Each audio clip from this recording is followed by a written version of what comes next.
All right, first keeper of the day. Good morning, everybody. How we doing today? I'm not sure what day it is. Tuesday. It's early. It's 5:36. That was my third cast. My old trusty purple Rapala. This just flat out catches him on this lake. Overcast sky, which I think has a lot to do with it right now. Yesterday, when that sun cleared up on us, even though the wind was still blowing, it either shut them off or they moved, and I didn't re-find them. We only caught one fish after the sun came out yesterday. But I'm in 10 foot of water. That 10 to 12 area, I'm going to go all the way down through. This is like Paddy Gut area, all the way down the sewer line. I got fish up on the surface. I even thought about throwing a top water. Can't tell you what they are, but I got activity on the surface. Oh, another one right there. I don't see any bugs. Like, I don't see any mayfly hatch or anything, but it's 64-degree water temp, so it's going to get that time. So I'm going to get back to it, see if I can't start a little pattern here. We'll go. Definitely a nicer one. 18 and a half. It's still early. It's only 10 minutes after when I just talked to you guys. I was doing 10 casts with each lure. I was switching back and forth, and this was my second cast on the Swimbait, going between the jerkbait and the Swimbait. I'm telling you, this little UV perch Salmo has been just deadly lately. I mean, I've thrown it a lot, so that means, of course, it's going to get bit a lot. And you're throwing it in the right places, and maybe other things would catch them just as well. But it's certainly doing its job, I'll tell you. Been very impressed with it. It's got a nice subtle action, soft tail, not as soft as a Kitech. You hold a Kitech out straight and it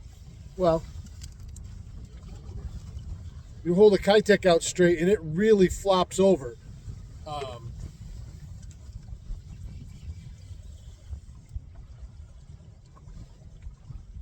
That Salmo's got a little bit more rigidity to the tail, but it's still just a nice tight little action. Walleye, smallmouth, they both seem to love them. Nothing fancy, straight retrieve. You can see pretty medium speed. Sometimes I'll speed it up. Sometimes I'll kill it. Sometimes I'll just go real slow. You gotta let the fish dictate somewhat what you're doing. Or the fish should be dictating everything you're doing. If you're doing it one way and you're in an area where you're confident you've got fish and they're not biting, I'm not saying stay there forever, but you got to go through some different things. You got to try some different things.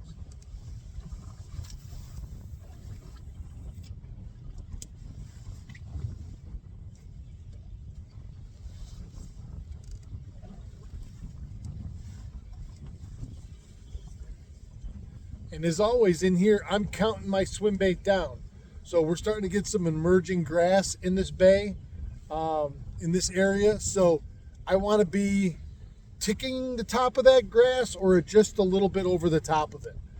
And so, I'll count it down. I started at 10, and that first cast was down in the weeds. So the next cast I went 7. I caught that fish. So now I went 7 again. And it's just it's a continual evolution of a pattern. You're constantly remembering what you're doing. When you have success at something, you're duplicating it or replicating it, or trying to anyway. There is a mayfly casing right there. Only a couple. All right, stay tuned. Well, I just had a rock bass, last cast. Now here I am, one cast later. I haven't seen him yet.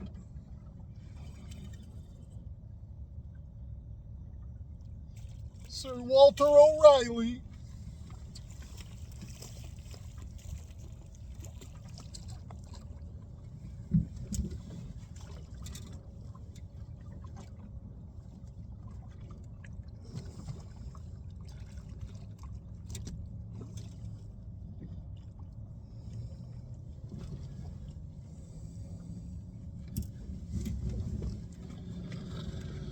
Whacking and stacking.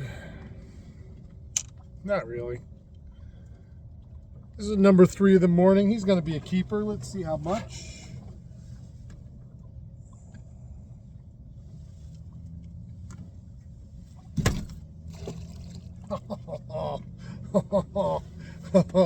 He did the old flippity flop off the bump board, right out.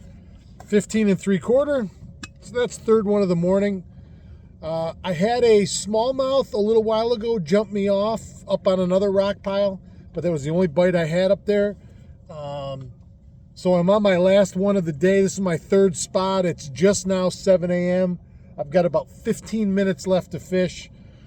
I went through a progression on this spot. I'm in 11 feet. The hump behind me, it's all rocks. It comes up to about 7. I'm on spot lock.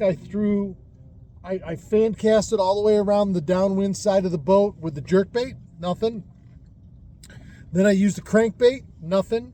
That was my second cast with the Swimbait rock bass walleye. So let's get a sip of coffee. Let's everybody relax. Have a nice day. I hope you're watching me. At least if you're at work, you're out here with me for a little while, you know, and I'm only out here for a little while until I go to work. So stay tuned.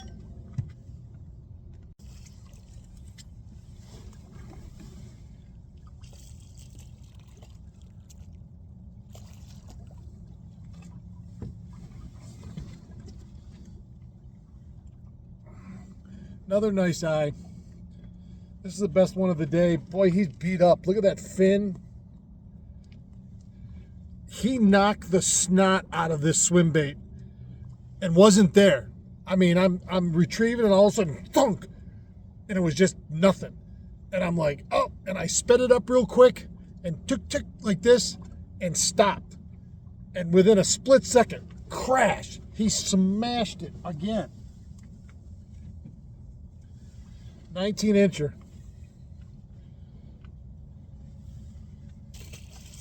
And it's 7:10, so it's you know, I'm 10 minutes later than when I was just with you guys, and I'm like, okay, this is my last cast with the swim bait because I wanna drag a craw across the bottom a couple times and see what I can do there. But now I guess I gotta make another cast, but you gotta be careful with this 6-pound leader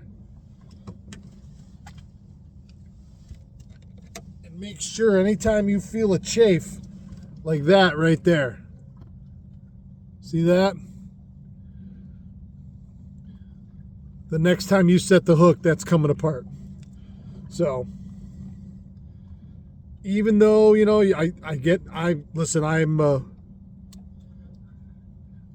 all kinds of excited, and next thing you know, I just want to get back out there and make another cast.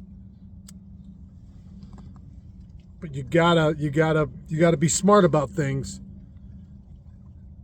And nothing worse. I mean, it's a swim bait with a jig head, so it's not like it cost me $25. You know, but like you're throwing jerk baits or something, and you know, you catch a pickerel, you catch a couple walleyes, they got a lot of teeth on them, you know, and I run 12 or 15 pound leader on my jerk bait rod, but still, you got to check for chafing. Fluorocarbon is incredible, and it's really durable and abrasion resistant, but that's no reason to tempt fate.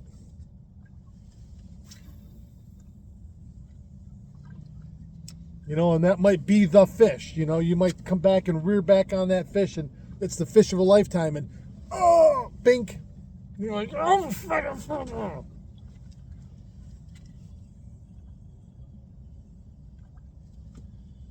was fun. And, you know, again, this is that JT rods. This is the Panhandler. It's a panfish rod. It's a 7-foot ultralight. If you've watched the channel for any amount of time, you have seen me throw this rod for everything. I've caught Lake Ontario brown trout on it up to 5 pounds. I've caught my biggest smallmouth on it at 512. I've caught walleyes on it. Matter of fact, one of my biggest walleyes, my PB out here on this lake, was on this rod. It's my finesse Swimbait rod. Now, the exciting news is I just saw and heard from the great folks at JT Rods. So they make a 6.5 foot version of this Panhandler. This is the 7-foot. They're now coming out with an 8-footer. Matter of fact, it's a real thing already. They're just not ready to be shipped yet. They're still wrapping them. And I called dibs on one of the first ones. I am so excited for that rod because that little bit of extra length in that same ultralight setup is going to give me that greater distance to get your plastics and your finesse stuff outside of your electronics signal arc and get it out there into that undisturbed water. As a smallmouth fisherman, that's important. As any fisherman, you know, long casts pay off because you get it outside of that arc where your you know, all of your electronic signal is going. Not that that necessarily matters all the time, don't get me wrong. But I know on heavily pressured water like Oneida Lake, especially when you're smallmouth fishing, they get a little hawky, and you got to get that bait out away from the boat as far as possible. So that 8-footer is going to give me the ability to do that even better than this rod does. But fighting these big fish, or fighting any fish on this ultralight platform, you can see the bend in that rod. I mean, it's incredible. I love it. I love it. I love it. All right, I'm going to drag the bottom a couple times. I got about 5 minutes left. I'll come right back if I do anything. And we're back. Halfway through the very next cast. Oh, I don't know if you saw that. My first smallmouth in the morning, I casted, and I just thought to myself, now yesterday, well, we did catch a couple walleyes in here yesterday, but it was mostly all smallmouth. And I thought to myself, jeepers, criminy, relax here. I haven't caught a single smallmouth today. Crack!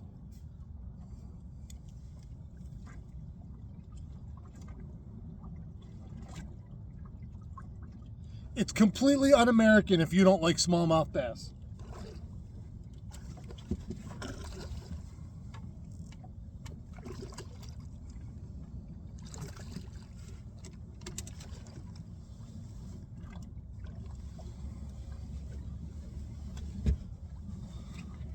And I like smallmouth bass.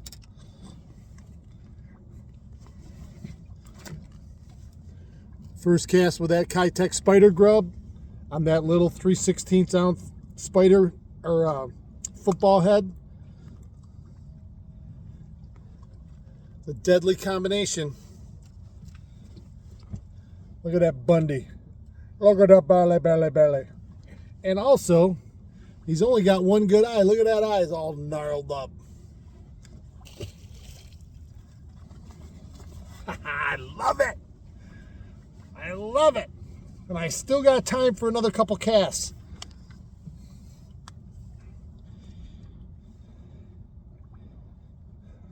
That's a 3-inch Kitech spider grub. This is a cinnamon craw with a blue flake on top of it. I don't know if you can see that very well. That little 3/16 ounce football head. And I'm just doing this with it on the bottom. Dunk, dunk, dunk, dunk, dunk, dunk. Keeping it moving, making sure I have bottom contact. And again, these walleyes and smallmouth live in the same spot.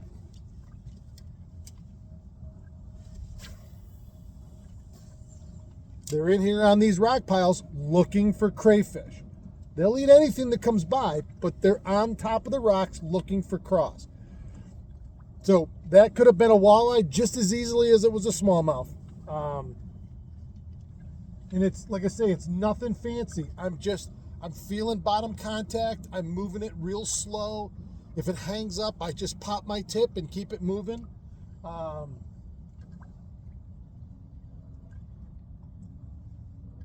It is a fun way to fish when you can slow down and really pick something apart. And again, I'm not telling you this is the only way to do it. You could be fishing a small hair jig and just popping it along. Oh, I just broke it off. Son of a gun. I just talked about leader. I must have had a weak spot in my leader. You're down in the rocks. Son of a biscuit eater.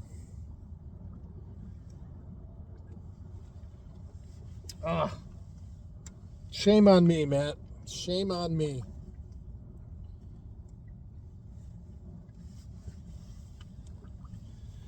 I typically, there's two issues going on here. Totally my fault. Boy, got egg on my face on this one.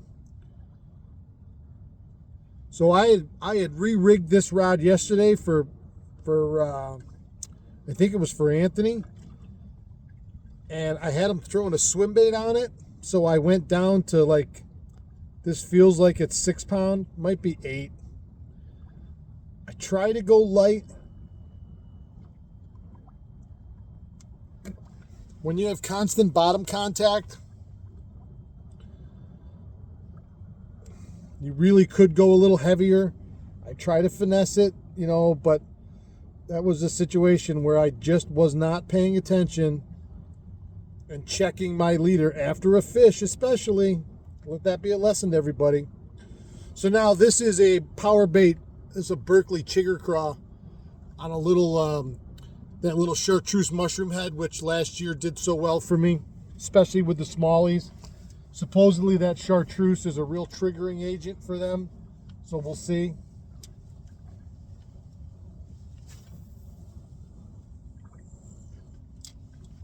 That's a much bigger profile than what I was just throwing, but they'll eat it. So stay tuned. Like I say, I got just a couple minutes left. All right, we're going to call it a day. That was fun. Ended up with 4 walleyes, a smallmouth, and a rock bass. Had a walleye right at my very last cast. Well, second to last cast. Smoked it right at the side of the boat, and I went like this, and I see his head come up, and he literally came out of the water. He didn't get it. I missed him, whatever the case may be. But again, fun morning. Fun. Enjoyed it thoroughly. Got to bend the rod. It's not, it's funny. Yesterday I have guests out. The wind's howling and the lake's rough. This morning it's beautiful. It's very manageable. You can see I got a 6-inch chop out here on the water. It's nothing compared to what it was yesterday. But, those guys enjoyed themselves. They caught fish. We had a great time. Great conversation. Interesting to I learned stuff about the modern game of baseball and from the players' perspectives. And we all think of professional athletes as these big, rich prima donnas, and they told a couple stories yesterday about a few guys that that stereotype is real for a reason. But most people, I firmly believe, I don't care what profession you're in, are great. They're good people, and they were telling all kinds of stories yesterday, and it was really interesting to be a part of that and that fly on the wall and listen, when would I ever get to know, like Coach Dick Scott was talking about. He was with the Marlins organization not too long ago, and Derek Jeter's one of the ownership group, and he knows Derek Jeter, and like they're friends and they have a real personal relationship, and telling stories about somebody who's my favorite athlete, maybe of all time, certainly in the top. He's my favorite baseball player. I grew up while he grew up and watching him with the Yankees, and of course my favorite team, and and I'm now sitting fishing with somebody that knows him, and can tell me personal stories about the kind of person he is. And I don't put too much stock in celebrity necessarily. People are people, but it is nice when you've watched somebody and you've looked up to them to find out that they truly are what you think, that they are that good, genuine person. Because it's also disappointing when you hear the opposite of that. When there's someone you thought was something, or you thought you looked up to them for a reason. It doesn't have to just be a celebrity. It could be just a regular person. And then all of a sudden they do something that just completely changes that opinion or shows you the other side of them. So in this situation, it was cool to hear that he's a good dude and somewhat one of us. Somewhat, I'm sure $500 million in career earnings and endorsement deals and whatever, it's bound to change you. To some degree, but I guess that doesn't mean you have to change your personality just because you can afford more things in life. But a lot of fun yesterday, a lot of fun. I wish Coach and Anthony all the success in the world. It would be really cool to see Anthony get called up to the majors and be able to say, I know somebody in the major leagues, and root for him and wish him well. And we can all get out to the ballpark. It's funny. I had a couple of people make comments yesterday. Man, wouldn't it be fun to do an awakening angler night at the Mets game this summer? What better way to find a beautiful summer evening than to sit and watch baseball and have a cold one and some peanuts and popcorn and a hot dog. It's like I said yesterday, baseball and bass fishing. It's about as American as it gets. And let me know. I'm sure we could arrange something if everybody wants to pick a night on the calendar, and later this summer when we think the weather's going to be nice, and we do a game. I'll put it together. I'll host it, and we'll go from there. So, all right, have a great day. I got to go to work. Somebody's got to be an adult here. I love you guys. I'll talk to you soon. Keep your tip up.